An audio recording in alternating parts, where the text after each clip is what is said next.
Ang babaeng naiawm daw sa naong guys is sweet ug buotan guys.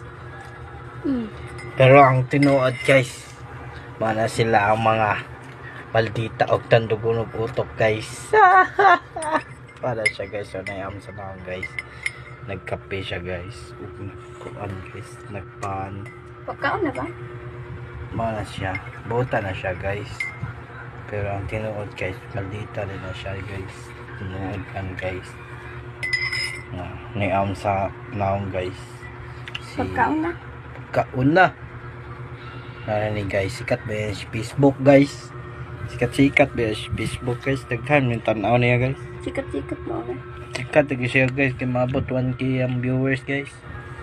Okay guys, mana siya guys, maldita na siya guys, ang kumpiyansa guys, maldita na guys, kumpiyansa maldita na siya guys. Ay, kumpiyansa.